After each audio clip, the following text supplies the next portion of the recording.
quando torna il tuo ultimo film, finito di montare, giusto? Non completamente, stiamo montando il suono, la coppia finale sarà pronta a fine gennaio, inizio di febbraio, per uscire nelle sale cinematografiche a fine marzo 2008.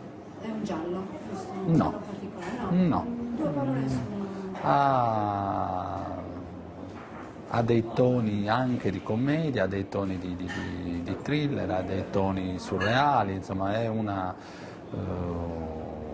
ha dei toni neorealistici, è un po' insomma, un film cittadino che ho cercato di narrare in una chiave narrativa abbastanza ispanica, se così possiamo dire, no? Cioè trattare degli argomenti seri però in maniera anche divertente, in maniera fresca. C'è un regista, un genere al quale ti sei ispirato? Beh sì, se devo dire che se mi sono ispirato posso dire la commedia sociale sudamericana, no? Se possiamo poi fare un esempio ultimo, potrebbe avere delle affinità con un film spagnolo che è uscito alcuni anni fa, si intitola La Comunidad. Almodovar? No. Beh, insomma, non mi sembra pretendere troppo. Allora, come ispirazione di... Beh sì, diciamo che Almodovar sicuramente è uno dei grandi punti di riferimento insomma, del cinema attuale. Quindi. Quali sono state le difficoltà maggiori nelle riprese? Ci vorrebbe troppo tempo per elencarle.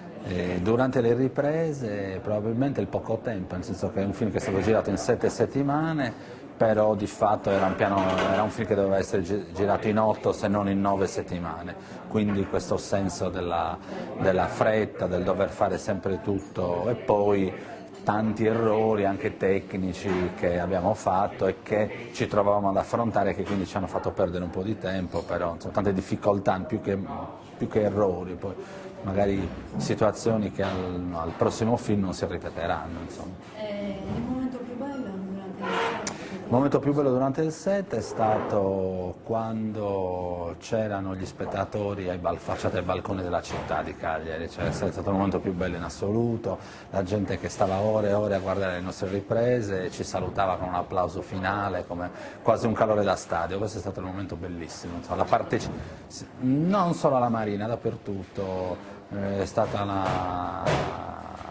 la partecipazione appunto della gente, del pubblico lì in via Roma, oppure mi ricordo una scena in via Pola, insomma al mercato di via Pola, dove si affacciavano è stato molto bello quello, è stata una grande soddisfazione per tutti, insomma.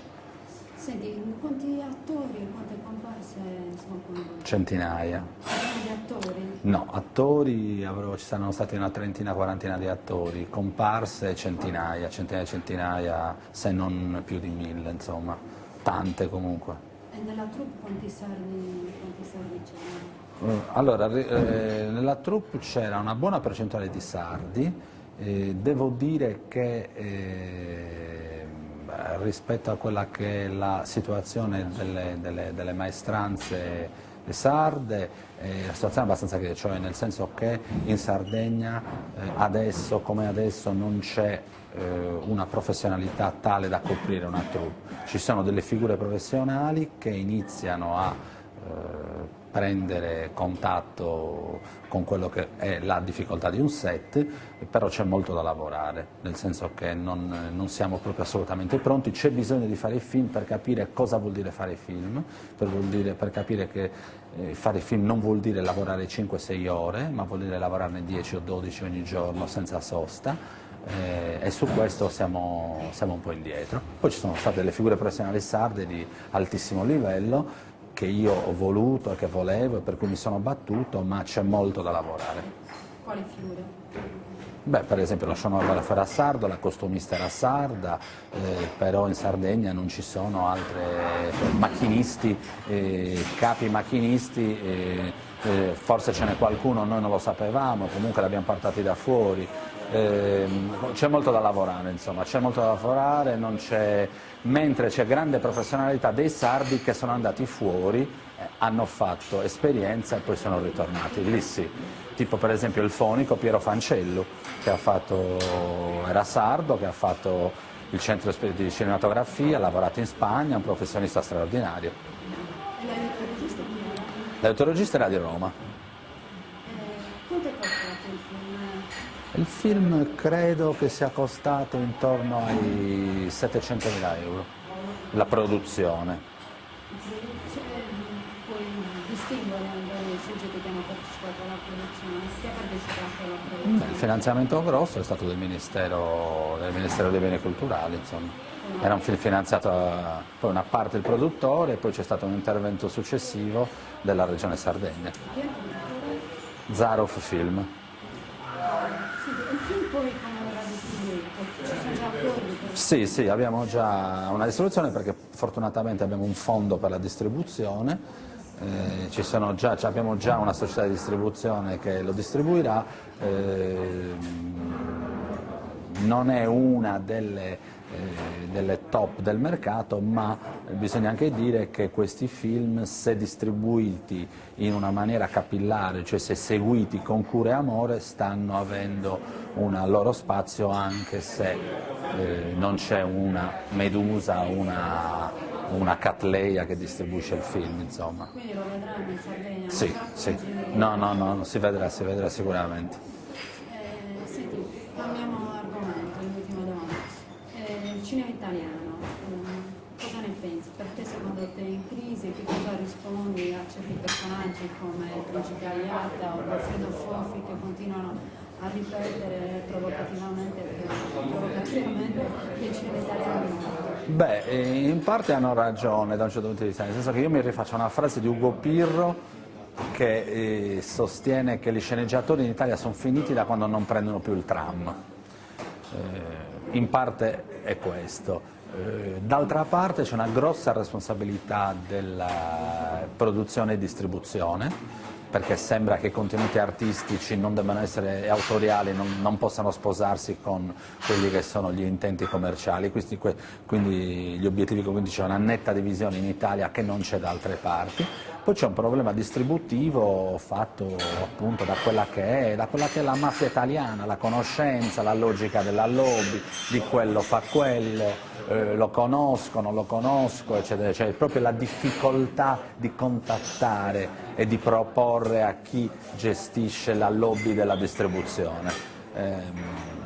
C'è anche molta poca professionalità da parte dei produttori, nel senso che i produttori non amano i film che fanno, ma li vedono solo come investimento profitto, quindi non c'è più una figura alla Franco Cristaldi che si innamorava dei suoi film. Ci sono tanti fattori, ci sono tutta una serie di buoni film italiani, di una serie di autori italiani che hanno da dire e che sono fuori dalle logiche clientelari e dalle conoscenze, dalla politica delle conoscenze, per cui restano fuori dai circuiti. Si pensi al primo film di Crealese, al secondo film, cioè Respiro, che è stato visto da 1,5 milioni di spettatori in Francia, ha vinto al Cinema del Cannes e in Italia praticamente non l'ha visto quasi nessuno. Cioè, ci sono tutta una serie di situazioni che trovano il loro culmine nella distribuzione, nel menefreghismo dei distributori, nella indifferenza e nel far andare avanti chi già si conosce, come se il cinema fosse un qualcosa che va per rendite acquisite, una casta, insomma, cioè bisogna un po' smembrare questa casta, ma è praticamente impossibile, insomma. Procacci, l'ultimo film che ha prodotto è Fabrizio Bentivoli. Intervistato ha detto che è costretto a finanziare i soliti inutili, diciamo, perché da anni che non legge sceneggiature ben fatte. È interessante per lui. Ma io su questo ho molti dubbi. La mia sceneggiatura è stata mandata anche da Procacci quando non era stato ancora riconosciuto un film di interesse nazionale, di interesse culturale nazionale, non credo che l'abbiano neanche letta. C'è molta poca professionalità anche come strutture produttive, cioè non ci sono degli story editor, cioè coloro che leggono le sceneggiature come si fa in America e ti dicono questo va, questo non va, correggila qui, correggila lì, cioè è tutto, andiamo avanti a conoscenza. Cito un esempio curioso. Io cercai di contattare per anni un produttore italiano abbastanza conosciuto, di cui non faccio il nome, che conoscevo tramite un'amica, eccetera. Mi ha rimandato un appuntamento per 10 volte che non l'ho mai incontrato.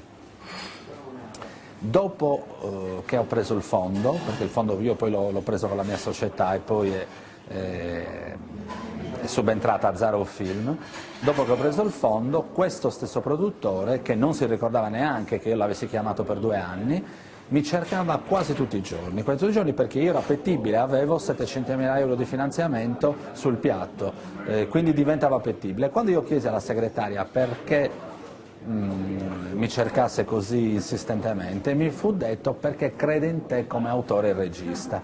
Quindi questa purtroppo è la realtà italiana. Quindi io non sono d'accordo che non ci siano autori, non sono d'accordo che non ci siano persone che raccontano. Queste persone probabilmente sono ghettizzate a favore di sceneggiatori che, come dice Ugo Pirro, non prendono più il tram, di autori e sceneggiatori che non prendono più il tram, che vivono nel loro micromondo, che raccontano storie finte di plastica. A quel punto preferisco Neri Parenti o i Vanzina, perché dichiaratamente raccontano quell'Italia e sono più onesti, insomma. Senti, per te qual è il più bel film cinese? Di sempre? Di sempre. Beh, la scelta non è difficile, sicuramente Banditi a Orgosolo, però se devo dire il più bel film fatto dagli autori sardi, probabilmente è Arcipelaghi. Ascolta, l'ultima domanda, la legge sul cinema, sono stati decreti applicativi? Sì. Cosa ti piace? Beh, non mi è piaciuto. No, non mi è piaciuto, innanzitutto non mi è piaciuto il modo con cui è stata portata avanti proprio la stesura della legge, anche se io poi ho partecipato, eccetera, comunque questa storia del fondo di rotazione non funziona. Non mi è piaciuto il fatto che ci sia stato un assalto alla diligenza, una sorta di assalto alla diligenza per 4 soldi, non mi è piaciuto il pressapochismo con cui non si sono differenziate le vere fasi del cinema, cioè la produzione una, che è il motore portante, e poi tutto quello che viene a valle, mentre mi piacciono quelli che sono i propositi enunciati dalla legge, insomma, che poi però di fatto non è che vengono poi perseguiti così chiaramente. Per quanto riguarda invece l'atteggiamento dell'assessorato alla cultura, non mi è piaciuta la presunzione con cui sono state gestite queste cose, cioè non sono stati chiamati chi questo lavoro lo fa, chi questo prima di fare i decreti attuativi, non dopo la protesta, ma prima, non sono stati chiamati quelli che il lavoro lo fanno da decenni, che conoscono la realtà, e ci si è fidati così di consulenze cioè non siamo stati considerati, insomma, noi che siamo in pochi, ma questo lavoro lo facciamo e sappiamo quali sono le difficoltà di tutte le fasi, quindi questo atteggiamento sicuramente non mi è piaciuto. Un augurio a che si possano fare molti film sardi, a che crescano le professionalità. Un augurio e un consiglio al fatto che non è che da oggi a domani ci si diventi produttori di cinema solo perché si costituisce una società che ha come oggetto sociale produzioni cinematografiche, ma si diventa produttori con l'esperienza, facendo film, facendo gli assistenti di produzione, facendo i segretari, facendo gli aiuti, capendo cosa vuol dire produrre un film, e con l'esperienza si è in grado anche di produrre un film. Quindi questo è il mio augurio. Ascolta, per finire, che cosa mettiamo nel sito? Il primo Natale del nostro sito di cinema. Auguri Cinemecum e chi scrive, mi auguro che Cinemecum finalmente faccia firmare con nome e cognome chi scrive, così che non si possa nascondere da dietro i muretti a secco, a impallinare così con un pressapochismo a volte disarmante. Un consiglio? Questo? Questo, oltre, mi sembra che insomma che Cinemecum stia facendo grossi sforzi, insomma, anche di apertura, nel senso che non si sta fermando al cinema isolano, ma sta aprendo lo sguardo e le prospettive, e questo è importante. Se devo dare un consiglio, probabilmente lo allargherei ancora di più lo sguardo, andrei a vedere cosa succede nelle altre nazioni, andrei andare a fare degli sguardi su realtà diverse, su quella che è per esempio la produzione del cinema nord europeo, di quelli che sono i fondi regionali delle Ardenne, come funziona il ciclo produttivo insomma, dalla Francia in su, perché andiamo a vedere dei film dove ci sono 20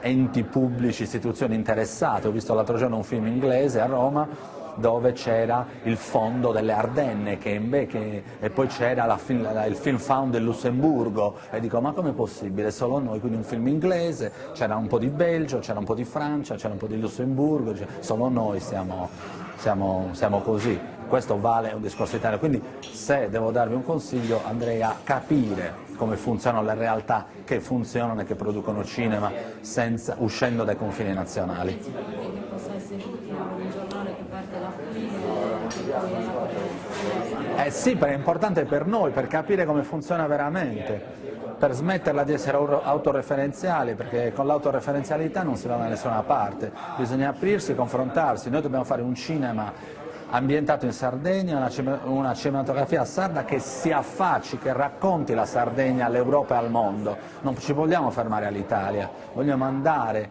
e far capire che la nostra terra è un continente, che ci sono storie che hanno una valenza assoluta e non locale. Arrivederci.